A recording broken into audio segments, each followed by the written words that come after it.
So, good evening, everyone. Welcome back for another session of NYACP's Wisdom and Wellbeing, Making Healthcare Work Better for Physicians and Patients. Tonight, I'm very happy to welcome Dr. Kerri Palamara, MD and Master of the American College of Physicians. She is the Gill and Allen Gray Family Endowed Chair in Internal Medicine, an Associate Professor of Medicine at Harvard Medical School, and a primary care internist at Massachusetts General Hospital. She serves as the Department of Medicine's Assistant Medical Director of Wellbeing and co-leads the Elevate Physician Leadership Program at Mass General Brigham. A national leader in physician coaching, Dr. Palamara directs the MGH Physician Coaching Program and the American College of Physicians Physician Peer Coach Training Program, helping expand coaching curricula to GME training programs and professional societies nationwide. She's a board member of CHARM and co-leads its GME Wellbeing Leaders CME course. Her work focuses on clinician well-being, leadership development, coaching, and thriving medical teams. And we're very lucky to have her here tonight to speak with us on claiming your time and energy, boundary strategies for busy clinicians. So thank you so much for being here, Dr. Palamara, and go ahead and take it away. My pleasure. Thank you so much for having me and for helping to coordinate everything, Patrice. As anyone who's heard me speak in any NYACP venues before, I have a soft spot for anything New York, being a New Yorker myself. Though I have officially, I think, hit the point where I have lived here in Boston more than I lived in New York, which is hard to say out loud. But we will dive into the content. And I have some slides to share, as well as a framework for you to be able to apply what I share with you, which will involve also two opportunities to go into breakout rooms and actually kind of talk through some of these concepts together.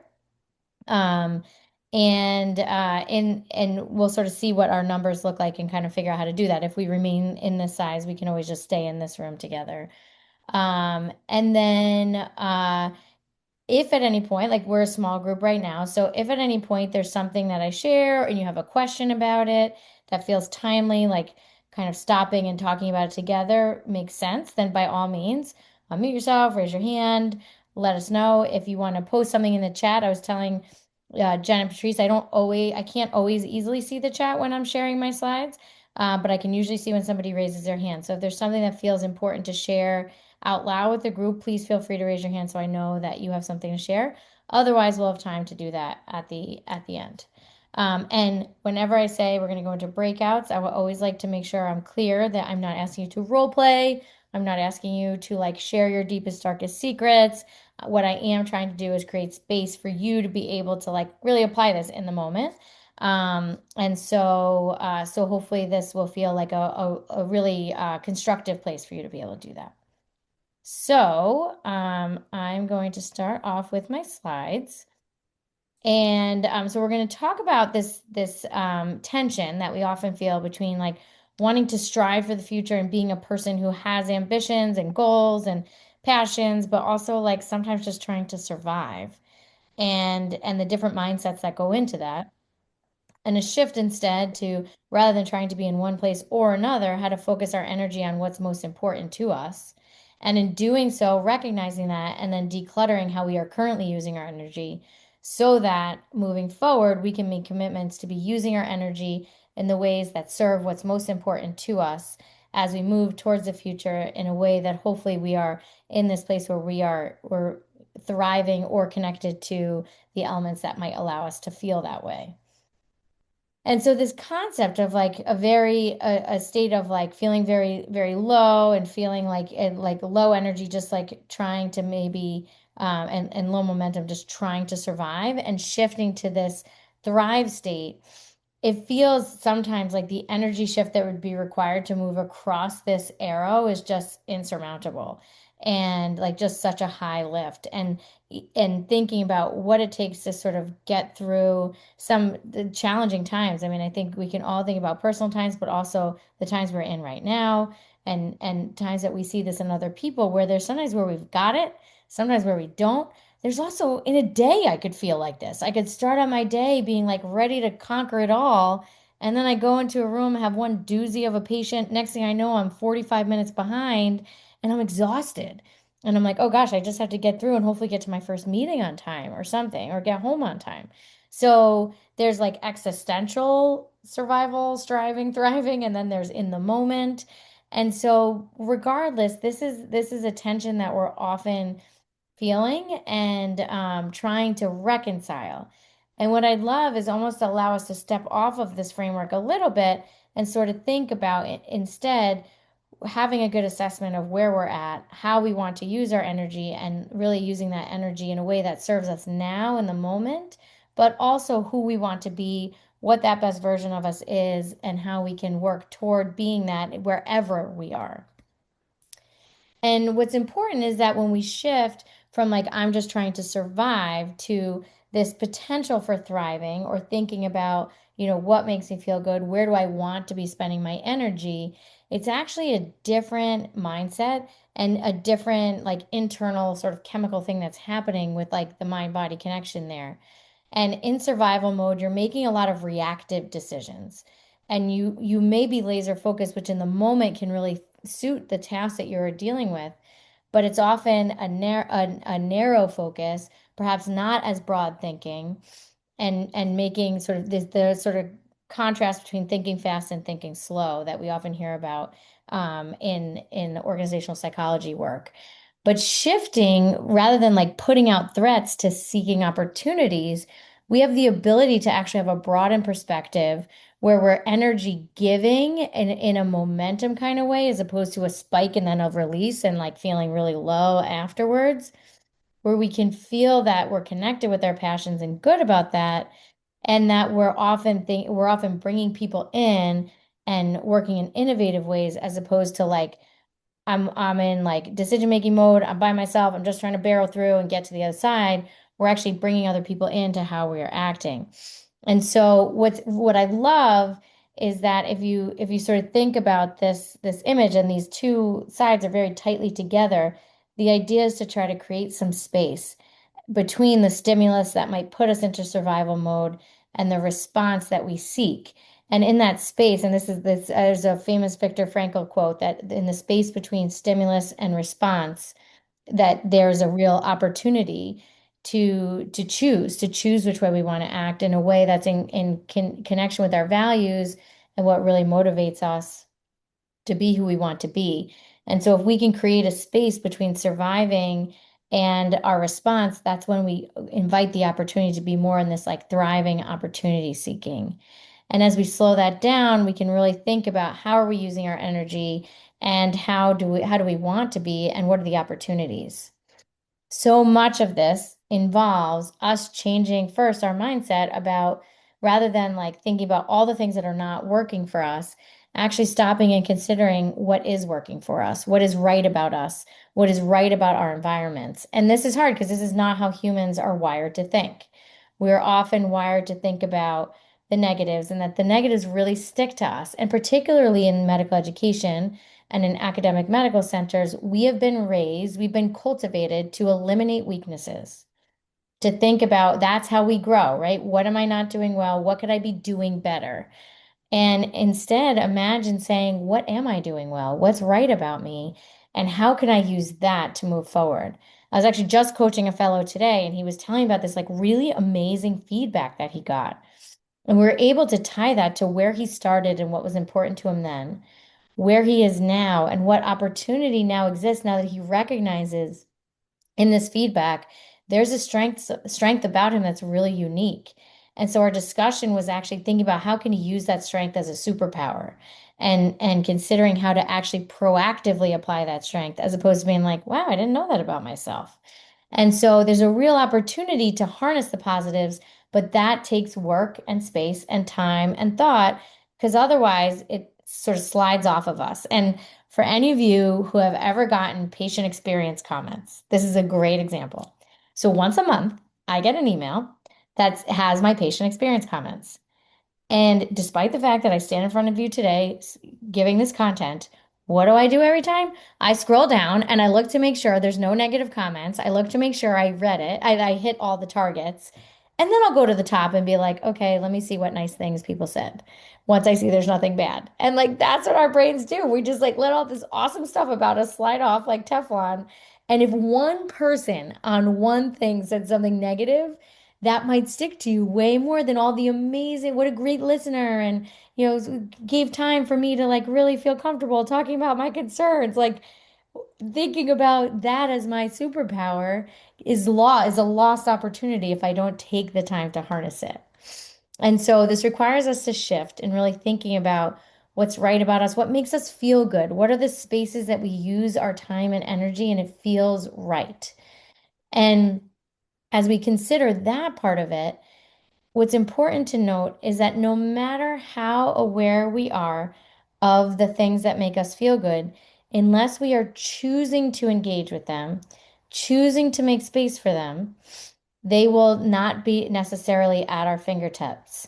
But unfortunately, despite whether we are or are not aware of the things that drain us, they will constantly be connected to us, constantly be draining us unless we create space from them and create boundaries around them. And so it's really important for us to be able to have any control over the amount of energy and coping reserve that we have, how full our tank is.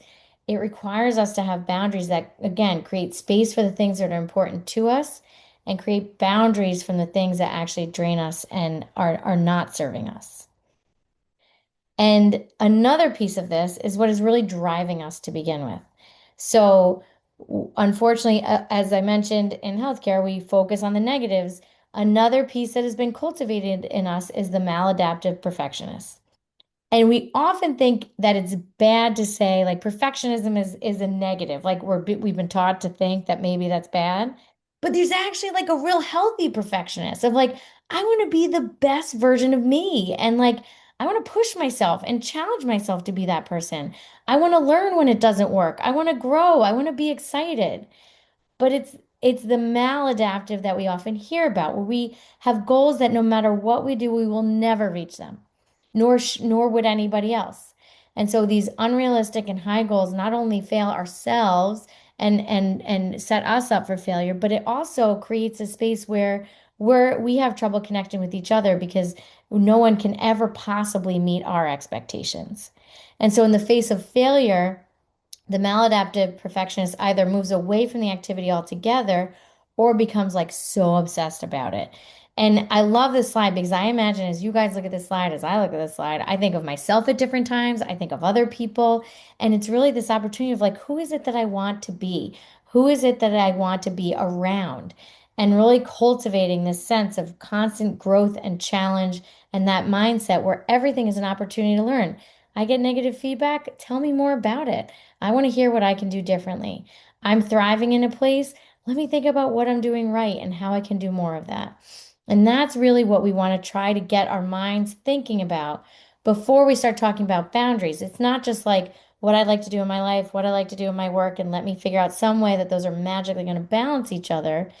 It's actually thinking about who am I at my best? What are the environments that support me? Where do I really thrive? And how can I build a world that supports that? And what's important about this, if anyone hasn't heard of Natalie Kogan's work, I'm a huge fan of her work. She's also a good friend. And Nat, in her second book, The Awesome Human Project, she talks about how, first of all, she talks about what is a leader. And a leader is anyone who has the ability to positively impact other people's well-being or ability to flourish. And so, like most of us, whether we have a designated leadership role or not, have that ability. And we have that ability to have that impact on somebody else. And the challenge is that we can't possibly do that for other people if we're not actually first focusing on improving our own well-being and ability to flourish. And this is a shift because so many times we put our well-being, we put ourselves on the bottom of the list. Like I'll take care of myself when I'm done taking care of everybody else. And we do that in a way because we've been taught that to do anything else is selfish. And the challenge here is to actually recognize that to not take care of yourself is actually jeopardizing your ability to fully care for other people. And this really we've gotten very good as a society, as clinicians, in telling ourselves these lies. Like you might have heard what I said here and you're like, "Yeah, that makes sense. That makes sense." But, but, if I'm not the one who does it, like it's not gonna turn out right. I should just do it myself. Or if I don't do it, nobody will. Or that it's selfish to take care. I hear what you're saying. I hear that, and I think that other people should do that, but like I can't do that because I have these other things I need to do, and I don't want people to think I don't care about them. And people need me. And so, I'll just barrel through this. How many times have any of you said, in 2 weeks it'll be better? My husband, for one, has been like, stop saying that. Just stop. I've heard you say that now for years. Like, it's not. Your life is chaotic, and just embrace that. And so the concept that somehow like it's just going to get better on some horizon is this lie we tell ourselves. And I'm curious if other people, like I gave a few examples here, are there other lies that people have told themselves that has sort of continued this like put yourself last mentality? The if I don't do it, it won't turn out right definitely resonates with me. I think I was on more on the maladaptive perfectionist streak for a while there, in my early, especially when I was an early attending. Yes. Yes. And like and if I don't do it, I don't want them to think I don't care about this. I don't want them to not pick me next time. Like I was thinking about like the early attending mentality. Yeah, the this need to prove yourself and your intellectual ability and your clinical ability was very, very strong. Yes. I was once asked to be on this committee and I had no time for it. And it meant after work. It was for a national society, non-ACP national society. And it was like I started to get to the point where I was like resenting it. And I finally was just like, I sent them a message and I was like, I'm really sorry. Um, but unfortunately, I can't continue to be on this committee. It's not a great time for my family. It's not a great time for me. And I think there's probably someone else who might do a better job at this if they had more bandwidth to engage with it. And they replied back and they're like, "Oh, we didn't actually think you'd be able to join us. We were shocked when you said yes. Like, we really appreciate what you were able to do to help us get off the ground, and we'll let you know if we need anything." And I was like, "Oh my gosh." I've been sitting there being like, they're gonna think I don't care. They're gonna think that I'm like, it's too, my stuff's more important. Um, I think that's so another example of how your expectations for yourself were so much higher than any other expectation. Anyone else would set expectations. And Cynthia Pan also said in the comments, learning how to say yes and how to say no. yes, yes, and we're gonna talk a little bit about that, like what's a good yes, what's a great no, and like how to find the language to do that. Because like the best no is the one where someone's like, yes, you're right, you shouldn't do this. And everyone agrees that it's like the right thing to say no. Um, so yeah, so here's how we got to this situation. And let's start to think about what we can do to start building some healthy boundaries. Now, the interesting thing about boundaries is they have sort of like this icky connotation. Like people are like, well, their boundaries, or, like almost as if I'm doing something against you if I set a boundary against something. But the idea is actually boundaries are the rules and the limits that we set for ourselves within our different relationships. And so we have to, at the core, have a good relationship with ourselves. We have to understand ourselves, understand what makes us tick, understand that what is important to you. And when we are able to set these boundaries for ourselves, stick to these boundaries, communicate these boundaries, it actually starts to create accountability with our friends, our family, our colleagues, and importantly, with ourselves. But as I mentioned, there's self-awareness here. There's also the desire for feedback and flexibility. And I will give you an example of the flexibility one that I personally learned the hard way myself. And so as we think about what boundaries are, it's actually helping ourselves find rules and frameworks in which we will interact with our relationships. As opposed to blocking things out, it's more opening ourselves up to what it is that we want and what we are willing to do in order to engage with that and what we are not willing to do. And so as we think about that, there's many things that sort of fit in the boundary framework, both in and outside of work. We can have boundaries about our time, our energy, how much commitment we give or don't, boundaries around what we value or how we show our value, or what we agree to do based on our values. Boundaries on our attention. This is one I think about a lot and how that relates to our presence. Boundaries on what we prioritize and what we then signal as is important to us. And so all of these things are examples of boundaries in action, but are all really based on, again, that self-awareness, knowing yourself, knowing what makes you tick. And the reason why this is so very important, like we already talked about the maladaptive perfectionist, we already talked about how we have that like negative mindset sort of built into us. But the other piece is we've been tricked into this concept that like at some point we'll finish our to-do list. And the idea is actually like it's never going to be done. The to-do list will never be done. There will always be work to do. And when we are constantly striving to finish our to-do list, a restlessness comes in. This need to constantly be getting ahead, getting things done, closing the in basket, closing the encounter, getting that email. There's a restlessness that actually impacts the quality of our presence and our relationships. I took a coaching course and they introduced this concept and it was like my head like that head exploding emoji. Like that was what I felt like in that moment. And I started to recognize, I'm going to give you another example. I like put myself on full blast in this talk. So I use all these examples to normalize it for you guys. Um, but that restlessness gets in the way. Actually, we end up devaluing the things that are most important to us when we overgive of ourselves or we overcommit to our to-do list. And part of this happened to us. Like we as a culture, we as a society, we as clinicians obliterated our boundaries during the pandemic. And what was actually helpful at then became completely maladaptive. And it's really time to like take that back and really think about what we're willing to give of ourselves, and this involves a lot of compassion. We talked about the high expectations earlier, but it really threatens our authenticity as well. If we can't show compassion to ourselves and start to build in some of these boundaries, we can't possibly expect to authentically show compassion for other people. We have to really think about how to do this for ourselves because think about that leader that you know that is sending that emails late at night, never seems to like get to the gym or be able to take care of themselves, always like, eating on the run and never quite has that, always looks a little bit tired. And they're like, no, you should really take time off. And you're like, should I though? It doesn't really seem like you do.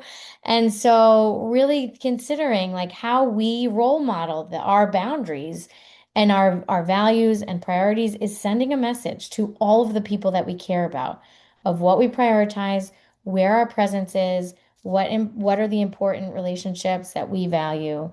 And so this is all coming through in our behaviors and in our choices.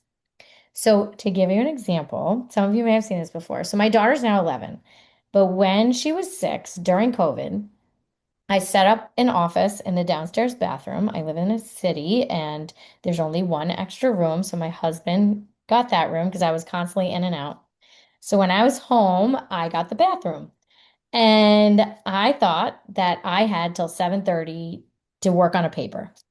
And I really just wanted to get this paper out. I just wanted to be done with it. Yeah, I know you guys know that feeling. And she was supposed to be at hockey, but for whatever reason, they decided not to go to hockey that night. And so she's knocking on the door and she's like, come on. And she kept coming in. And I was like, finally, I looked at her and I was like, can you just give me till 7:30? I just need to do this thing. And right now, I can't do it and focus on you. And she like her face drops and she walked out of the room. And I was like, I am a jerk. I feel terrible. And on principle, I'm going to finish this paper. Because if I'm going to like do that, I might as well stick to my guns. So I come out of the bathroom and she had drawn me this image. And she said to me, you think I'm giving you a hard time because I need your attention. I'm giving you a hard time because you need me to save you from your list. And I was like, what? And she's like, you have this crazy to-do list that has all these things on it. And you're never going to get to the end of it, Mom. I hate to tell you this, but you're never going to. And it would be a lot better if you just decided what you wanted to do that day and stopped once you got it done. And I was like, "What? What?" And so she shows me this picture of me and my messy to-do list, yelling at her and her being like, "Mama, mama." And in case you didn't know, this is the bad version. And then on the flip side, and this like hangs in my office to remind me not to be a jerk and focus on my boundaries. Here's my nice, tidy to-do list and being so excited that I got it all done, and her being excited to play with me. And this like changed my life. From here, I that's what I do. Sunday nights, I look at my to-do list and I look at my week and I say, when am I going to get these things done? And I assign myself my to-do list tasks. And anything new that comes in, I either figure out what's going to come off of where I assigned it, like what it's going to replace, or I kick it down the line, or I'm very honest, like I'm not going to be able to do it. I got Patrice these slides a few days later than I wanted to because I just had a million things going on. And I was like, Patrice, I promise you, I will get you these slides and it will be by the end of next week. And that was it. And it was great. And because most of the time, Patrice just needs to know I'm going to get her the slides. Like in my mind, so it's like she said she wanted them on Monday, so I have to get them to her by Monday. And so the idea of like actually just communicating internally and externally where you are so that you can create reasonable expectations for yourself. And so that restlessness, she felt it, I felt it, and it really was allowed me to change based on this like very important feedback. And so the idea of flexibility also comes in. Our boundaries are helpful when they're firm but they should be firm because they speak to us. They should be firm because they're important and they're linked to our values. Though the life changes and circumstances change, so we also need to be flexible with ourselves. So when I first took on a role as a director of well-being, I was like, I need to take all my vacation time and work out 7 days a week and eat 3 healthy meals a day and only have 1 cup of coffee and make sure I'm well hydrated and make sure I get 8 hours of sleep and not do emails at night. And by the end of being perfectly well, I was exhausted. And then if I did do any of those things that were on my list of things not to do, or I didn't do them the way I thought I had to be as the perfect role model, I felt so much shame and guilt. And I was like, I need to be more flexible with myself. I need to project the reality of well-being. And so if you hear yourself making these, I never take meetings after this time, or I always do this, there may be times that's hard to live up to. So you can have flexible boundaries that are then guided by the behavior that would help you meet those needs and achieve those goals. And so I try to think about like, what are the behaviors that will support me in the person I want to be and the person I want other people to experience. And so I try to only do things at night when that thing is so important that it needs to happen there. And I try to make sure that I have a realistic assessment of what is actually important. And and so sometimes that does mean I might work on something and it might mean that's because I was at my kid's school in the afternoon or something. And so thinking about how to actually be flexible with ourselves to live a life guided by our values and the behaviors that help us meet our goals is really the goal as opposed to being like, I do it like this, I always do it like this. And because then we're in that maladaptive perfectionist state again, in the service of setting boundaries. And so I try to exercise as many days a week as I can. I try to make sure, like to the point where my husband and I joke about, he's like, "You're past your timer." Like I try to make sure at a minimum I get 6 hours of sleep because I'm a better person the next day. I try to eat because it makes me happy. I get kind of hangry. I try to stay hydrated and caffeinated because I hate being in a room with a patient and feeling tired. I try to create white time in my calendar to get work done so I can be more present in other spaces and also attend to the things that are important to me. And in terms of like self-reflection, when I'm like obsessing about schedules or when I start like checking our bank accounts all the time, I don't know why this happens. This is like a therapy thing I learned about myself.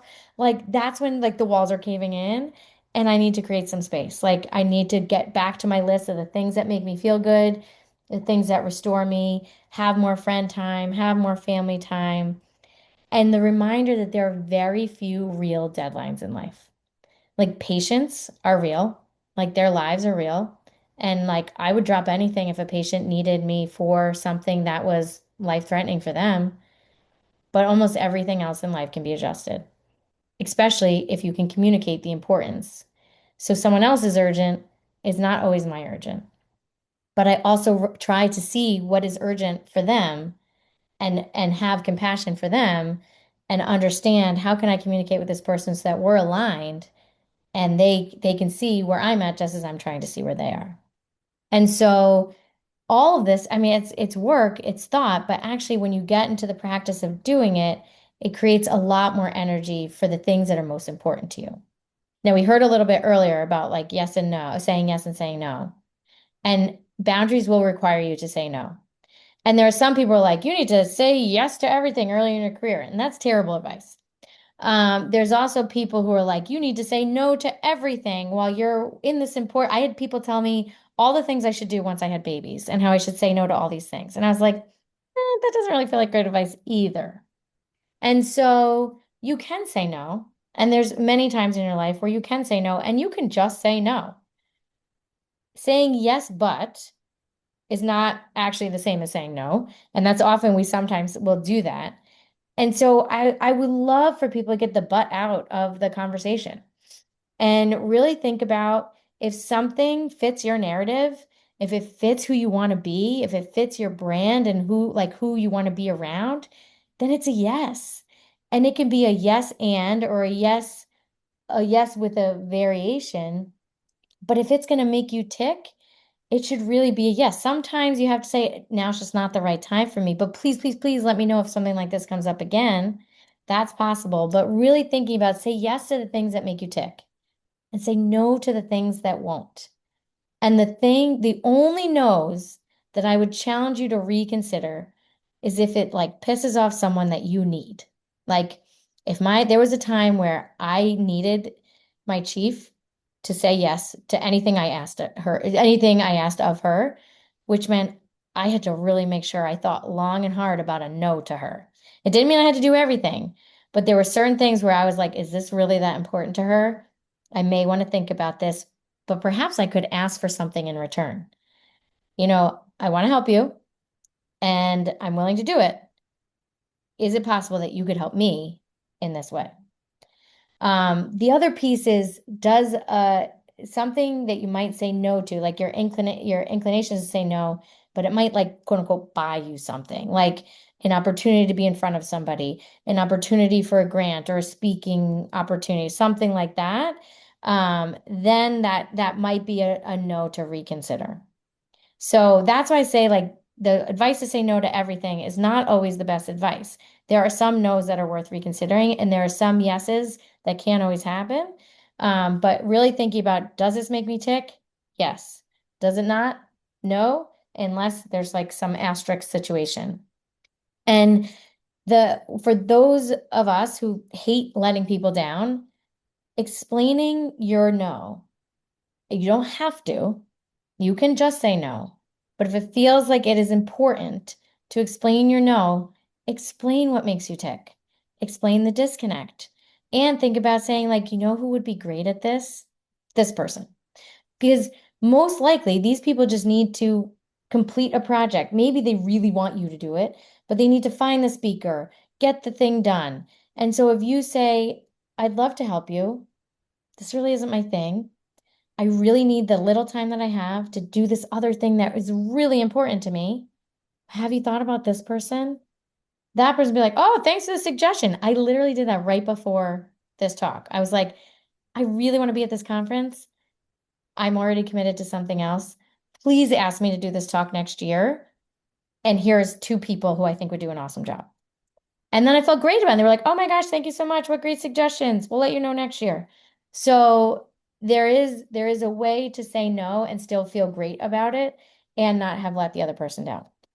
So what I would love to do is have you guys think a little bit, and how are we numbers wise? This is when I stop being able to like see everything. Here we go. So 17 of us. So what I'm going to have Jen do is put us into breakout rooms with like 3 to 4 people each. And we're going to go into these breakout rooms for 5 minutes. And what I'm going to do actually very briefly is I'm going to copy and paste these into the chat. So these questions come with you. And what I want you to do in these breakout rooms is think about these questions and consider what might help you build healthy boundaries for yourself. And so these questions that I just put in the chat are questions that really help you think about what makes you tick. Who are you at your best? Who are the people? What are the things that sustain you? What are you unwilling to sacrifice? And remember, I cautioned you about too firm language, but what really is at your core?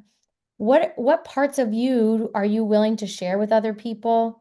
Is there a role model perhaps that you have that might help you with setting boundaries to sort of use them as an example? And like thinking about the what you want to be doing with your time, what you don't want to be doing with your time.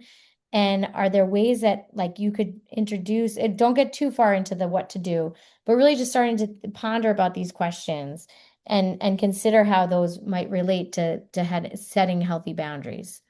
So Jen's going to put us in breakouts, 5 minutes, and then we'll come back together and talk about a framework for this.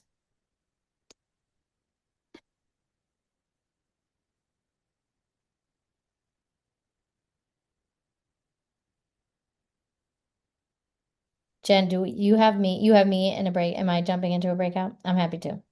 You should be. Okay, I'll jump into that now.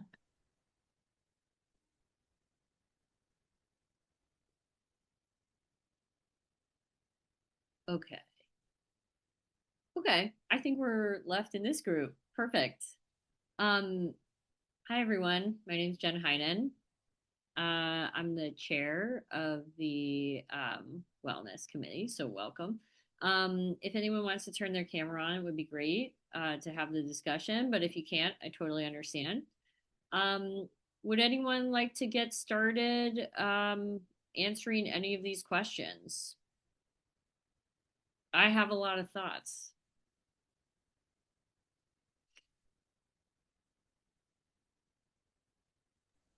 Oh, I think we had two people leave.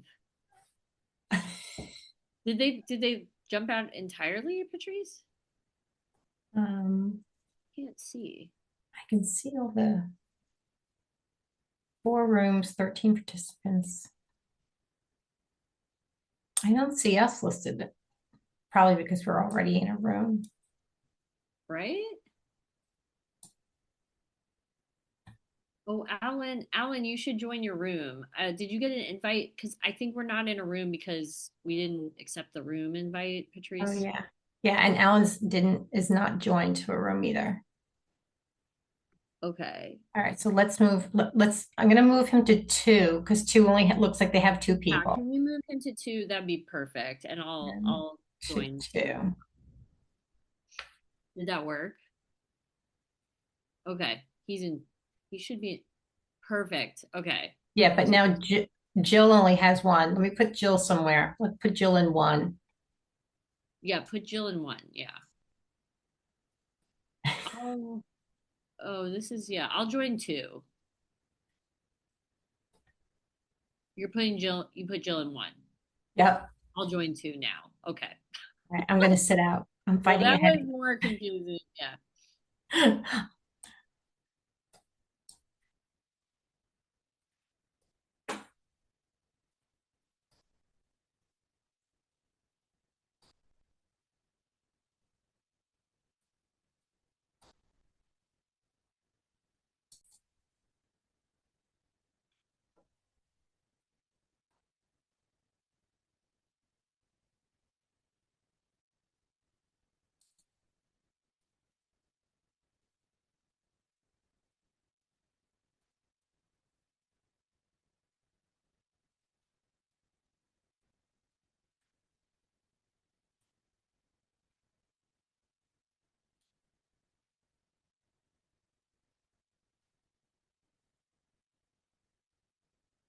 Welcome back, everybody. I always hate ripping people out of the breakout rooms for those ones.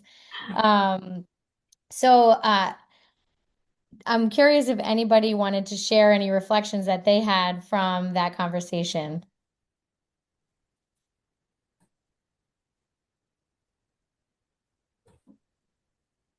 Anyone hear me? I can't tell Yeah. if I'm. Yeah. Oh, my name is Claudia, and I just was commenting because just recently I had to think about this that there was a possibility for an administrative position, but I love seeing my patients and I like having students. So I had to really think very hard, but I decided that I really like if I didn't get to see my patients and have the students, to me, that was what like keeps me going and makes me happy. So I couldn't stand having to be in more meetings. But if trying to organize things and more of the administrative thing was what made me feel good. It could have been the opposite. So for me though, I couldn't do it. Yes, Claudia, thank you so much for sharing. That is such a great example. And I bet there was a time where you thought that administrative job was exactly what you should be doing with your career. You think that, oh, like at some point that's what I will do, but then for me it just would kill me. Yeah, yeah. And that recognition, right? When you think about like the bullet you dodge by doing that and like saying like, oh, I'm gonna choose me here and I'm gonna choose my patients. And that, I mean, that I think is awesome. I was recently coached by somebody about a potential job opportunity and kind of being like, I can't believe I'm not gonna apply for this. And he was like, you're telling me you wake up every day and you do something that you love. And I was like, yeah. And he's like, why in the world would you change that? And I was just like, oh my God, you're totally right. But I needed somebody to show me that and to think about that. So Claudia, you did that on your own without the coaching. Um, so now as we think about like what do we want to do with this information? So the way we use this to declutter is to actually think about and feel free if you have like a piece of paper near you or something like even that you can jot notes down. Um, think about what are 3 to 5 important goals for you. This could be life goals, this could be work goals, everything in between. But first, think about your goals. And the timeline's up to you. It could be short or longer term. And then consider how are you currently using your energy?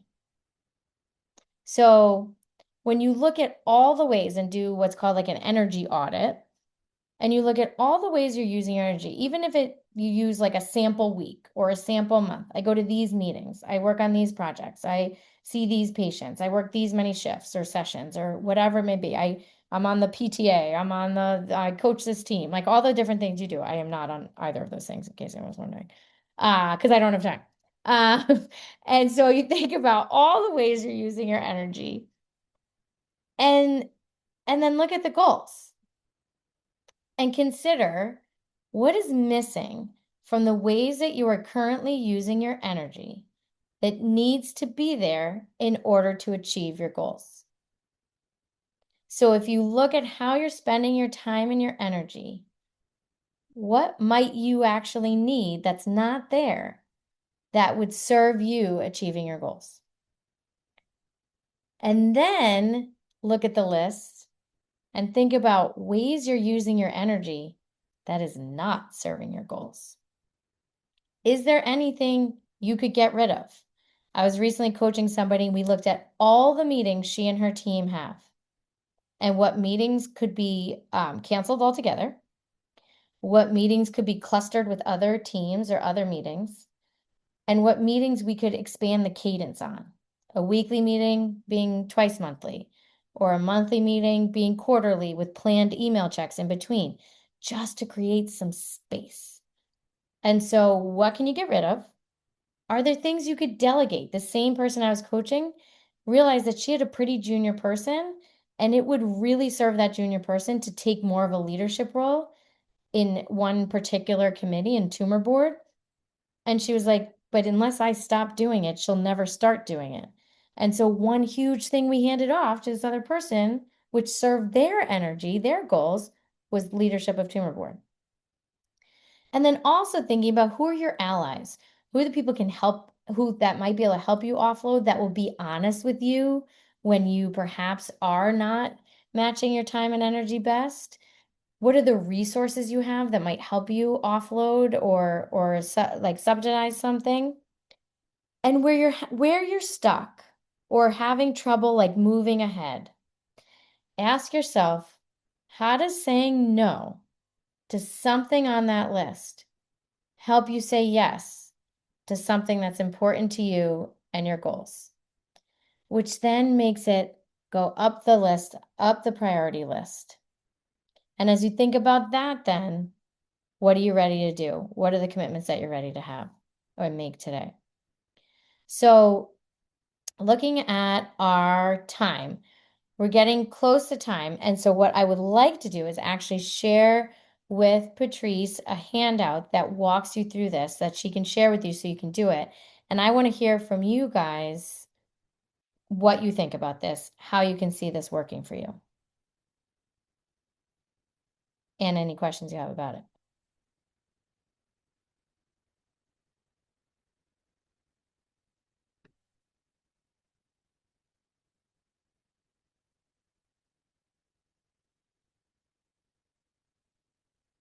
Kerri, did you want me to put people in the breakout rooms for this? No, let's stay here in the main room just for the sake of time because we only have a few more minutes together. Okay. Yeah, Paula. Hey, so this is a great conversation, and I think it's true in medicine and in life and everywhere else. So thank you for sharing and for kind of putting it in a structured, thoughtful, practical, useful way.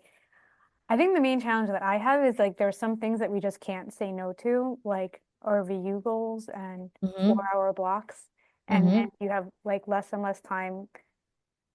I mean, ultimately, we all went into medicine to take care of patients, so that's not the issue. But you might be in academic medicine because you want to do other things too. And so I just struggle with how to find that balance when there are certain things that you literally just cannot say no to. That's an awesome example or challenged example there, Paula, because wouldn't it be great if you could say, I want to see, this many patients a session, and I don't want to have RVU goals, and I want to make my sessions 4.5 hours on Mondays, but 2 hours on Tuesdays. And we can't. Like, that's just a thing that does not exist. So the boundary part of that is our relationship with, first of all, how we feel about that and how we manage our emotions around that and the power we give to that in letting us feel a certain way. Two is how we support ourselves during that. We had a conversation in our breakout about like just making sure that we eat and making sure that we have what energy we need to get through a longer day. But also, like another example is I see tons of docs, particularly in primary care, who have resources available to them, but choose to not avail themselves of it. AI is a great example. Oh, AI is not for me. Like I've made this assumption that AI is not for me. When AI might save you a ton of time to meet your RVU goals in a way that's more up to you. A more real life example for me is as a person who does a lot of other things and then sees patients and then does things, I found that I was letting my email, like my proverbial to-do list, I will never be done. I was letting that creep into my clinic sessions and before. So I like wasn't prepping for patients as much. And I was distracted in session, which was making me run over time and my notes were less likely to be done by the end of clinic. And I was less present in the room because I was trying to like prep while I was in the room with the patient, which just doesn't work. And I said to myself, no more email. 30 minutes before my session. I'm going to make sure I've prepped. I'm going to have this time just for my patients. I'm blocking it out and I'm going to commit to being in the space at this time. And it really transformed how I felt about my clinic.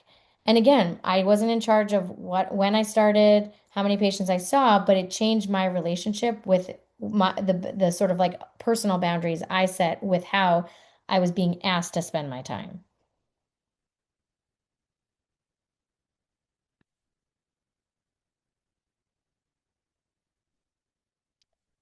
So one other thing, I'm just gonna take a look at the chat really quick. Oh, okay. Oh, good. I just saw that worked for you, Paula. Okay, good. So one other thing that I wanted to share, and I'm happy to send this to you guys, is like when you just need to kind of like hash it out a little bit. Like maybe like thinking about Claudia's example of the job, the opportunity is really asking yourself if you put all the different things that you're currently doing on a matrix like this, like sort of 2 by 2 matrix, is it high value? Is it low value? And thinking about yourself and your own role as well as your career. And I do this a lot with people when I'm coaching them to think about like, what are the talks to say yes to, the projects to say yes to, the ones to say no to, is really trying to figure out where do things fit, what are the natural no's, what are the things you really need to like you need to lean into resources, lean into allies, let's consider delegating, and recognizing saying yes to more things means you're saying no to others. And so thinking about what does saying yes mean I'm saying no to, what does saying no mean I'm saying yes to. And when we are failing at our own self-compassion and that maladaptive perfectionist, pushing ourselves to think about like what would I tell a trusted friend right now? Like how would I recommend a friend act in response to this question about their time or their energy? And so when we're really thinking about when we need like a real space to like map it all out, this is another way to do it. There's the energy audit I showed you, which is just simply like answering questions. And then there's this if you really want to have a space to kind of map that all out. So I would love it if you guys are willing to put into the chat, and feel free to unmute if you'd like to, a commitment that you are going to make today based on what you learned here today. And I'm grateful to you all for the time that you spent and for giving this time to yourself. And I imagine there are things you said no to in order to say yes to be here. So thank you for that. If this kind of stuff like really fills your cup, there's a lot of opportunities for peer coaching through ACP, both to coach and be coached. A lot of opportunities to engage in the Wellbeing Champion program and offerings, particularly with New York. And Jen, did you wanna go, or Patrice, did you wanna go through this slide? Or you have a few slides while everybody's filling it with their commitments, hopefully. No, you can just kind of just breeze through them a little Okay. bit. I think some of the people that are on here already know what's going on, what they're doing, what we're doing. We can stop on this one though, that we do have another event coming up on February 12th is our next Small Feedings of the Soul, which is an event that everybody loves. So hopefully we get to see some more people there. Last week, we came up with May 4th through the 8th, which will be the NYACP Advocacy Week, with the Advocacy Day in Albany on May 7th. And then also the Chapter Excellence Award nomination deadline is on or before June 15th. So these some QR codes if you want to make a voluntary donation. And also the scientific meeting is October 24th in Albany. And I did put in the chat a link to the survey for this wonderful presentation. So thank you, Kerri. We do appreciate the time that you gave us. And if you didn't get it, then we'll be able to I'll send it to you tomorrow via email. So thank you, everyone. It's been great. Awesome. And I love seeing this if anyone noticed in the chat, Claudia's going to get to work early so she can get home early and spend time with family and hobbies. Jen's working on AI tools, and I love that. It was like I was like, oh, I write notes fast. I don't need this. And I was like, oh my God, this changed my life. Jackie's setting time limits on things so that she can get out of the office because that in basket will rarely be empty for long if it ever is. Nice. And we're seeing a finite to-do list each day, Quitsia. So actually getting some downtime, buying yourself some downtime with that. Thank you all for this time. I really enjoyed spending time with you all, and I'm always happy to hear any wins or answer any questions, or if that would be helpful. Awesome. Thank you so much for being here, Kerri. This is actually, I'll probably watch this back for me again, because this was almost like a coaching session. And I just want to share one of Lou's comments. Your comments about flexibility remind me of the adage in clinical medicine that we never say never and never say always. We can think of this as a metaphor for being flexible in the management of our personal and professional time, which I completely agree with. So I think that's a great note to end on. Great So wisdom from Lou. Yeah. Thanks for being here all the way from Massachusetts, Lou, and Kerri for also. So thank you very much. And I hope you all have a great night. Thanks so much for being here. Good night, everybody. Good night. Thank you.